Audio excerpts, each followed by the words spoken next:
రాజ్యాంగ నిర్మాత doctor BR Ambedkar జయంతి కార్యక్రమాల్లో భాగంగా మాజీ మంత్రి శాసనసభ్యులు కొనతాల రామకృష్ణ 4 రోడ్ల junction, Bheemuni Gummam junction, Vijayaramarajupeta AMC colony, Vijayaramarajupeta Sriram Nagar, రెల్లి వీధిలో గల డాక్టర్ బిఆర్ అంబేద్కర్ విగ్రహానికి పూలమాలలు వేసి నివాళులర్పించారు. ఈ కార్యక్రమంలో ఆయనతో పాటు మాజీ శాసనసభ్యులు ఏపీయూఎఫ్ఐడిసి చైర్మన్ పీలా గోవింద్ సత్యనారాయణలు పాల్గొని ఘనంగా నివాళులర్పించారు. ఈ సందర్భంగా రామకృష్ణ మాట్లాడుతూ, ఈరోజు ప్రపంచ దేశాలు గర్వించదగినటువంటి అత్యంత పెద్ద ప్రజాస్వామ్య దేశం భారతదేశంగా మారడానికి అంబేద్కర్ ముఖ్య కారణం అన్నారు. అంబేద్కర్ 64 సబ్జెక్టుల్లో మాస్టర్, 11 భాషల్లో ప్రావీణ్యం కలిగి ఉన్నారు. స్వాతంత్ర భారత రాజ్యాంగాన్ని రచించి దేశ పౌరులందరికీ స్వేచ్ఛ, సమానత్వం, సోదరభావం కల్పించడంలో కీలక పాత్ర పోషించారన్నారు. 1990లో భారత ప్రభుత్వం అత్యున్నత పౌర పురస్కారం భారత రత్నను ఇతనికి మరణాంతరం ప్రకటించింది. అప్పుడు నేను ఎంపీగా ఉండడం అదృష్టంగా భావిస్తున్నానని, భారతదేశ చరిత్రలో చిరస్మరణీయంగా నిలిచిన నాయకుడు ఆయన అని అన్నారు. ఎంతో ప్రతిష్టాకరమైనటువంటి రాజ్యాంగం అంటే ఒక గట్టి పునాది వేసినటువంటి మహనీయుడు బాబాసాహెబ్ అంబేద్కర్ గారు. వారి 135వ జన్మదినోత్సవ వార్షికోత్సవం జరుపుకోవడం గర్వకారణం.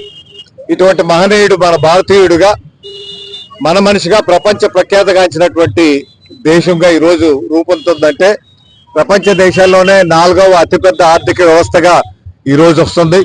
రేపు 2047కి ప్రపంచంలోనే అగ్రగామి దేశంగా రూపొందించబడుతుందంటే దానికి కావాల్సినటువంటి పటిష్టమైనటువంటి రాజ్యాంగం ఉంది కాబట్టి, పటిష్టమైన ప్రభుత్వాలు వస్తున్నాయి కాబట్టి ఇవన్నీ కూడా మనం సాధించుకోగలుగుతున్నాం. అటువంటి మహనీయుడికి నివాళులు అర్పించే విధంగా మీకు రిజర్వేషన్ ఏదైతే 33% రిజర్వేషన్ 2029కి రావాలనేసి కోరుకుంటున్నామో, ఆ రిజర్వేషన్ ప్రక్రియ మొదట న్యాయశాఖ మంత్రిగా ఉన్నప్పుడే వారు మహిళలకు సముచితమైనటువంటి స్థానం ఈ దేశంలో కల్పించాలని ఒక హిందూ కోడ్ బిల్ అనేది తీసుకురావడం, ఆ స్ఫూర్తితోనే ఈ రిజర్వేషన్ ఇప్పుడు కూడా వస్తుందంటే, ఇన్ని సంవత్సరాల తర్వాత ఇప్పటికైనా పాలకులు ఇటువంటి బిల్లులు తీసుకొచ్చే కార్యక్రమం చేసినందుకు వారికి ఘనమైనటువంటి నివాళులు అర్పిస్తూ, వారి బాటలో నడిచే విధంగా సమాజ స్థాపనకే ధ్యేయంగా పనిచేసినటువంటి బాబాసాహెబ్ అంబేద్కర్ గారికి నిజమైనటువంటి నివాళులు అర్పించాలంటే కులాలు, మతాలు, ప్రాంతాలు విభేదాలు లేకుండా ఈ దేశం అంతా కూడా సర్వ సమానత్వంతో ముందుకు వెళ్ళాలి. ప్రపంచ దేశాల్లో అగ్రగామి దేశంగా రూపొందించబడినటువంటి ఈ రాజ్యాంగ వ్యవస్థను ఇచ్చినటువంటి బాబాసాహెబ్ అంబేద్కర్ గారికి మా ఘనమైనటువంటి వాళ్ళు. ఈ ప్రపంచంలో ఏదైనా ఉన్నదంటే అది భారతదేశం మాత్రమే. అత్యంత పెద్ద ప్రజాస్వామ్య దేశానికి రాజ్యాంగం ఇచ్చిన మహనీయుడు భీమ్రావ్ బాబాసాహెబ్ అంబేద్కర్ గారు. అది మన గొప్ప విషయం.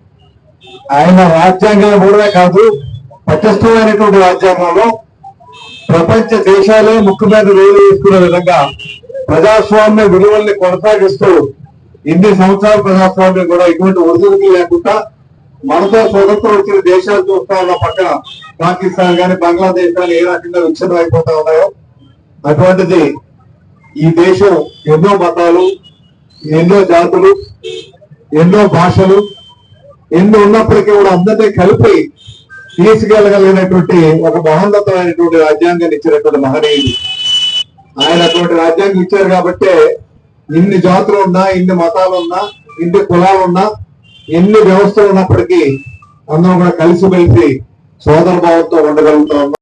గడిచిన పాలకులు దాన్ని కొద్దిగా తొక్కారు. ఆ తర్వాత రూపకల్పన చేసి మన గౌరవ ముఖ్యమంత్రి నారా చంద్రబాబు కూడా మన అంబేద్కర్ రాజకీయాలకు అనుగుణంగా ఈరోజు భారత రాజ్యాంగం ఏవైతే పొందుపరిచారో అన్ని కూడా ఇంప్లిమెంట్ చేయలేదు కదా.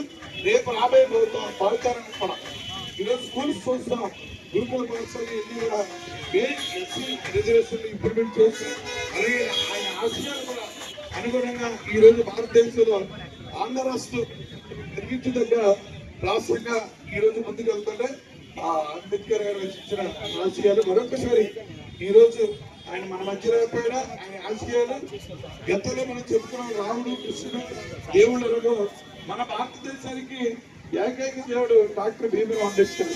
ఆయన రచించిన ఆశయాలు రేపు రాబోయే తరగతి కనిపించేవారు. అలాగే ఈ ప్రోగ్రాం చేసిన మా స్థానిక శాసనసభ్యులు బొత్తల రామకృష్ణ ఈ నిర్వహణ ఈ రోజు మనం చాలా స్వేచ్ఛగా బ్రతుకుతున్నాం.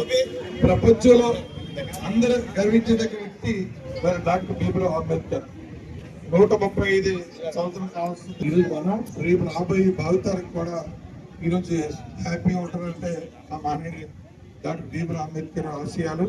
అలాగే మీ అందరికీ తెలిసిన విషయం, గతంలో ఇప్పుడు కూడా పాఠ్య పుస్తకాలు పొందుపరిచేవారు. ఎస్సీ వాళ్ళకు అంతరాలతనం ఎక్కువగా చేసేవారు గత పాలకులు బ్రిటిష్ కాలం టైంలో.